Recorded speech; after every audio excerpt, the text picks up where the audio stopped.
I can't believe it's August already. It only seems 5 minutes ago that we was all getting ready for all those sowings in spring. And now all of a sudden we're moving closer towards autumn, which is the 23rd of September. So it's not too far away. And it's been quite a bumpy ride this year as well. It's been very testing, especially for newbie gardeners, because the weather has been so unpredictable.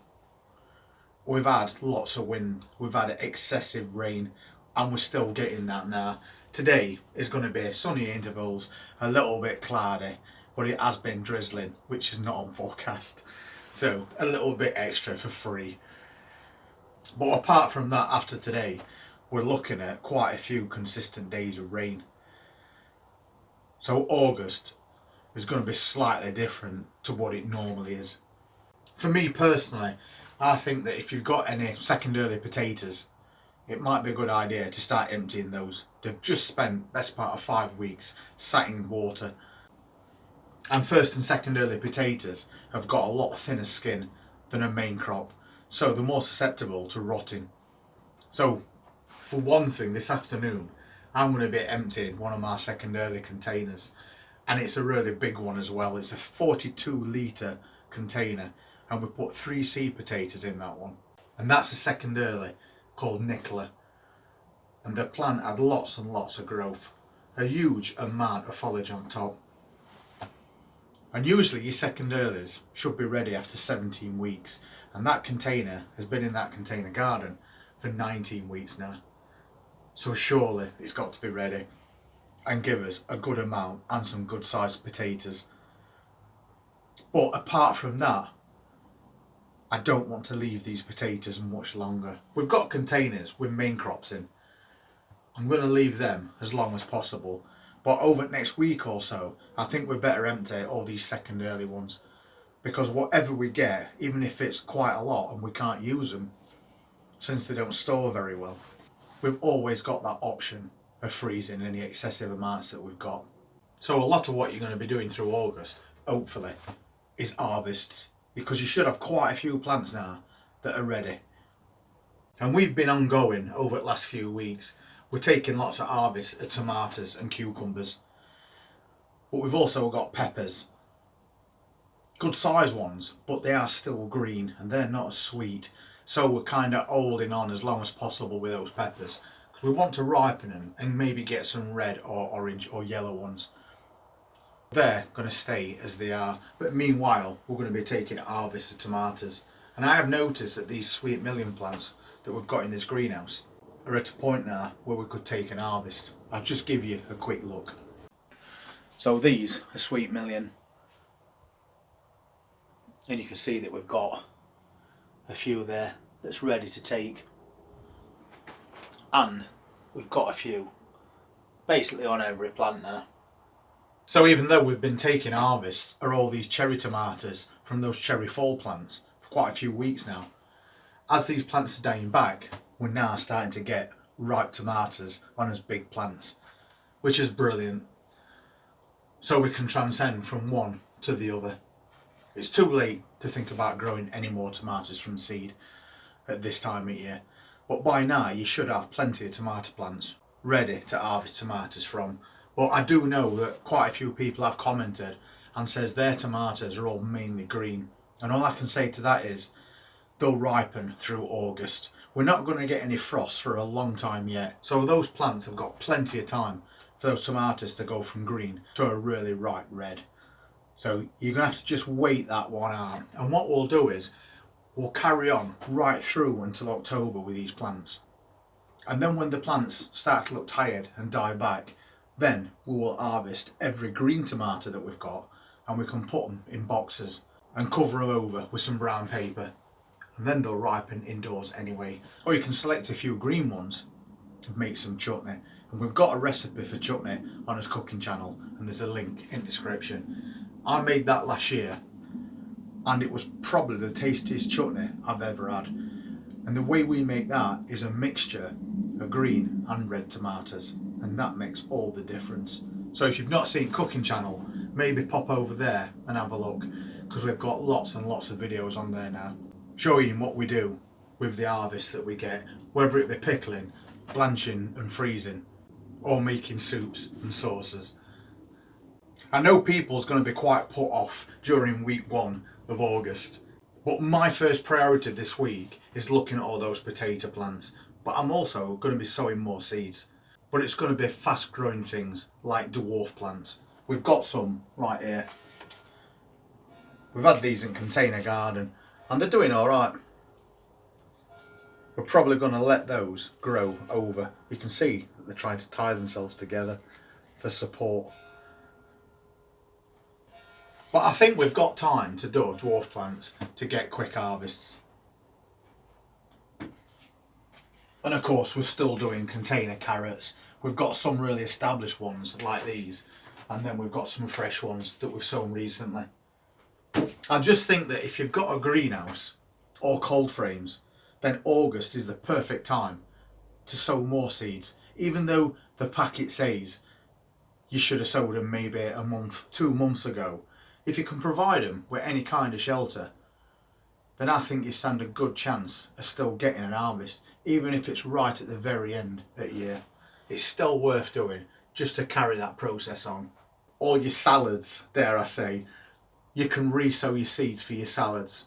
That being things like lettuce, but not hearting lettuces, they take too long. You're better off sticking to leaf lettuce because you can get cut and come again, quick harvests. So maybe a couple of containers of those if you want more salad. Obviously that's entirely up to you. And then your fastest growing plants, like radish, they don't take too long and you can harvest those for either leaves or bulbs. But I think as temperatures start to cool down a little bit, it might be a good idea to re-sow some more spinach, because over the last few weeks we've had lots of spinach that's bolted because it's got too hot. Spinach is probably one of your first plants that goes to seed when we get really warm temperatures. So basically what's happened this year is that temperature has increased through June. So all the spinach has bolted, and then in July it's been a lot cooler and done nothing but rain. So it kind of wiped that crop of plants out and left us with nothing. You might be in the same situation as it regards spinach, but that's not anything that you've done wrong. That's just the way spinach is. So I think at this time of year, as those temperatures start to drop slightly, it's got to be worth doing some more spinach to get a last harvest at year, because it's going to do a lot better in those cooler temperatures. You might have been growing mustard as well this year, so that should have already been harvested and probably gone to seed. So you might be able to start harvesting mustard seeds as well from your plants. We did have some growing, but we didn't save the plants. We took a few leaf cuttings and then we composted the rest. But you might have some that's flowered and now starting to die back. So it could be time to start harvesting some mustard seeds in week 1 of August. And I'm not sure how this crop's going for people, because we stopped growing it this year, and that's sweet corn. Sweet corn is normally planted out in May, because there's definitely no chance of frost after that. But they do need quite a long growing season and they do like warm temperatures. But normally in week 1 of August, you should be able to start harvesting your sweet corn. I've got a sneaking suspicion that it's just not going to be ready quite yet. But because I find that these plants take up a lot of space and you don't get much produce from them, we decided to stop growing those this year. But if you've grown sweet corn and you're in a different part of the country which might have been a bit warmer and sunnier, there's a chance that you've got sweet corn to start harvesting now. So that might be worth a look. And also, as we're setting up these containers, dwarf varieties, you've probably got fully grown plants outside by now, which should already have beans on them. We've been harvesting French beans for quite a while, and then we've regrown more dwarf varieties and carried on, and we're still taking little harvests from those. But this should be the moment when you're going to get most of your harvests from your French bean plants. And don't forget, if you don't pick those beans off, at some point they will stop producing flowers. And since we're at this point at year now, it makes perfect sense to pick as many as you can. Blanch them, freeze them if you get too many. As I said, we've got loads of videos on this cooking channel that show you step by step exactly how to do that. So you might as well take what you can and let these flowers grow and produce more beans before those plants start to die back, because they're not cold hardy at all. And then we enter week 2. And week 2 should be the point where you can start harvesting beetroot. I've got a funny feeling once again that if you have grown any beetroot this year, you might just have leaves at the moment, or you might have baby beets. So that kind of gives you 3 choices really. If you don't want to wait for the bulbs to appear, you could just harvest the beetroot leaves for salads. If you've got baby beets, just pull them and you can use the salad leaves and the little bulbs. Or you could just leave them in ground and hope that they bulb up to a decent size before we get any frosts. We've got some growing in garden in a tunnel, and we've not actually looked at those for quite a while, so we'll go and have a quick look at how they're getting on when they should be ready to harvest. So we've got some in here, plus quite a few other bits and bobs. I'll just take that net up, we can have a quick look. So this is a bed that we set up a bit later on in here. Spring onions, they're doing really well. And then that's all as beetroots. But we've not really checked this beetroot for quite a while. So today is definitely worth a look. And if we look down here, we've actually got some beetroots that we could harvest. And they're not a bad size, to be fair. So that's pretty good that we've got some that size. We've obviously got ones that are a bit smaller, and next to it there's a couple more smaller ones. And right at the back there I can see that there's another decent sized one. So those plants are actually doing really well. And then next to them we've got some of these carrots which we're waiting on. And we can see these carrots have got some nice good sized heads on them, which we need to keep covered, otherwise when sun does come out it'll turn your tops green. They're called resistor fly, so we shouldn't have any problems with carrot root fly with those.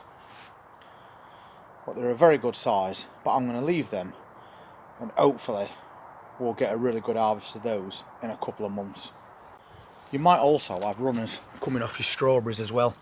These as main plants, and then we've got these runners that come off them, and they'll grow your brand new plants. So what you need to do with those is when you see them doing that, just make sure that they've got contact with that compost, like this one has, and it'll root itself. That's now rooted into the ground. So we've got a brand new strawberry plant ready for next year. And we're still getting a few flowers growing on these and a couple of really tiny strawberries. So if you want to get yourself new plants ready for next spring, make sure that all these runners that come off your plants are touching that compost. Or you could put them into little pots of compost and just sit them on top, and then they'll root into that compost. And then at end of season you can just cut it around about there away from that mother plant, and then you've got a brand new strawberry plant in a container. Well, that's positive to see. I've not checked those beetroots since they started growing from little plants, because beetroot is quite an hardy plant. You don't need a lot of care and attention, but it's really good to go back to those plants, which is months later, and see that we've got some really good sized beetroots growing. We've been growing beetroot all year for salad leaves, but we did put a couple of rows in there just to get a few decent sized beets, because we pickle them on his cooking channel as well. They are so tasty because we do them in a sweet pickle. So it's good to know that come end of year we're going to have some more beetroots that we can pickle, and then they'll save for months on end. Have a little check round your beetroot plants and see if you've got some bulbing, and then it's up to you. They're perfectly fine to leave in right till end of year. Even if it drops really cold, it's not going to bother those plants. And that's why we do separate containers. One container just for leaves, then some in ground which are left there for bulb collection at the end of the year. One thing we're normally doing on the second week of August is harvesting as onions. So onions, shallots, and also garlic. We haven't got any garlic growing at the moment. We had some in containers that we did right at end of year, last year, which we've harvested and we've got stored in fridge. And some more drying out in that old shelter. But we didn't plant any more cloves this year. But what we did plant a lot of was onions. And it's been a very bad year for onions. All the sets that we've planted have only bulled up to quite a small size out of 3 beds full, and we only ended up with 1 rack to dry out properly so we can store them through autumn and winter. And there's not many. It's been a very bad year for onions this year. But normally the second week of August is when you would start pulling those up, and I think a lot of people have already took theirs up because of the fear of them rotting, which is quite right. After 5 and 6 weeks of rain and your onions already fell over, there's a very good chance that they're going to start to rot, which is why we took all ours up. So if you've not already took your onions up, it might be something worth thinking about now rather than later. But don't forget that even though the onion harvest weren't as good as we were hoping this year, we can still sow more spring onions because they're fast growing salad onions. And you've seen that outside in that bed, we've got quite a few healthy plants out there at the moment. But we're also doing them in these containers once again, and we've got some good sized bulbs in there. You don't have to stop planting spring onions. They're not like a bulbing onion. They take nowhere near as long to grow. So if you want to sow some more spring onions, you can do that. And you can sow them direct outside in the ground if you want to. But at this time of year, I like to start sowing them in containers because we can keep them in a greenhouse or outside until it drops quite cold, and then bring them in greenhouse, and we can get faster growth from these plants, which is why we're growing these as well. And they're the Florence red onions that we've recently done, and we don't have to grow these to full size because once again they're really good as a salad onion. We're trying to get these established to a decent size by Christmas, so you've always got another option if your onion harvest didn't go quite as planned. You should be able to harvest celery as well at this time of year.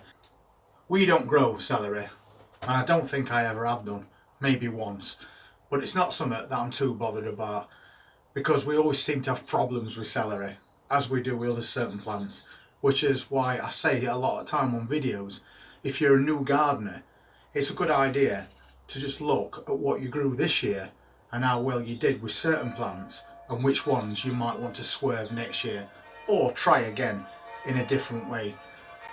But I think it's always a good idea to be in a position where you're planting lots of things that you know you can grow successfully. And for me, celery's not one of those, but you might have some ready to harvest, so it could be worth having a check on those. And the same thing goes for your runner beans. Once again, I don't grow runner beans because I don't really like them. And I don't think there's any point in growing anything that you're not going to eat.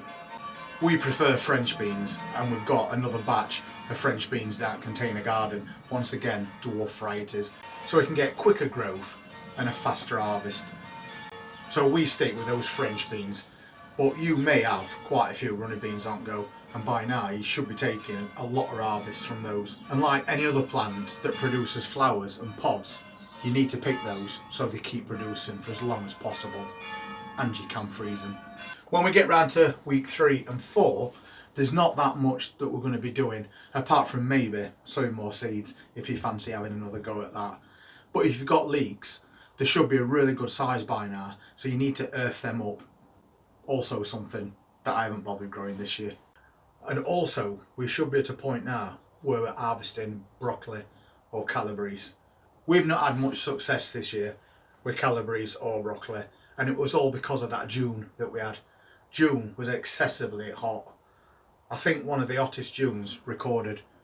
So of course, along with spinach, things like that, they just bolt, they go to seed. And we did have things like pak choi as well, and pak choi bolts very easily. So we lost all those as well. But another thing you can do at this time of year is maybe sow some seeds and start growing pak choi, because that prefers a cooler climate. So if you sow some seeds now, you should have some nice little plants that you can pop outside in about a month's time. But be very careful with those plants because slugs love them. And at the same time as doing that, you could be sowing spring cabbage now. Because ideally, next month, you want to be planting those spring cabbages out to grow over winter. So if you've not got any cabbages, then maybe sow some seeds and get a few on go. We grew cabbages last year inside a greenhouse because we know it's consistently cold, autumn and winter. So just to offer a bit of protection, we filled one greenhouse up with red cabbages, and you've seen how they turned out over the last few weeks. It's been a long time for those to grow and art up so we could take harvest, but it was worth waiting for. We've harvested some really good cabbage heads over the last few weeks. Well, that would basically be something that you could grow now, transplant at the end of next month and forget about, because they'll look after themselves all the way through autumn and winter. And if you've got any raspberry plants, you've probably been taking harvest off those for quite a while, so now's the time to start pruning those. Get rid of any old leaves or tired looking branches and start cutting those back, because then they can put more energy into fresh growth next year and you just get a bigger, stronger plant that produces more fruit. But going back to that calabrese and broccoli, we did lose all ours because of that heat in June, as I was saying, but we have got a plant now that's starting to look like it might give us something, albeit only one out of about 50 plants. We'll go and have a quick look at that and see how it's doing. Got this in one of these hoop tunnels that we made, because you need to keep them netted, otherwise butterflies will destroy your plants. And that one has got a decent looking head on it. I'm not going to take the netting off because then I've got to put it back on because of butterflies, but it does look like that's trying, so that's good. Maybe we'll get a little harvest of calabrese this year. And we've also got some cabbages in there, hoping to harvest those by Christmas, because they're an early cabbage called Durham, and those are cauliflowers, which we're trying to do the same thing with. And then in this tunnel, that is full of Savoy cabbages. I'm just hoping for a lot of really late harvest this year, because once again we can harvest all those and then freeze them. So apart from all the things that we've just gone through, obviously it's a good idea to keep up with your weeding. Don't let that get on top of you, because as it starts to cool down, they are still going to grow quite a lot. And of course, when it comes to all your plants like your tomatoes, peppers, cucumbers and courgettes, make sure you're feeding those every 14 days. You can feed them every week if you get to a point where you're getting lots of fruit, just to boost those nutrients, because you're going to spend most of August harvesting all these fruits that you've been waiting on for months. So now is a key time to make sure they've got all the feed that they need and they're not getting smothered by weeds. So apart from that, there's not much else really to talk about, apart from if you wanted to try it, try loads of container stuff. Put them in a greenhouse or a cold frame and try and bring those plants on a little bit faster. And if you've not already done it, maybe try some Christmas potatoes, because if you use a second or first early variety, you should be harvesting those in between 12 and 17 weeks from now. So that'll take you up to Christmas. Anyway, this afternoon I've decided I'm going to take that big 42 litre container with those second early Nicholas in, and we're going to harvest that to see what we get, because it's been so wet for so long. I've always got that worry in my head that we've got a lot of potatoes in there that could be starting to rot with them having such thin skins. So this afternoon we'll get that brought in here, we'll tip it out. Now it's had 19 weeks of growing, and fingers crossed we'll get his best harvest yet. If you're interested in seeing that harvest, please hit that subscribe button, press that notifications bell, and we'll see you next time.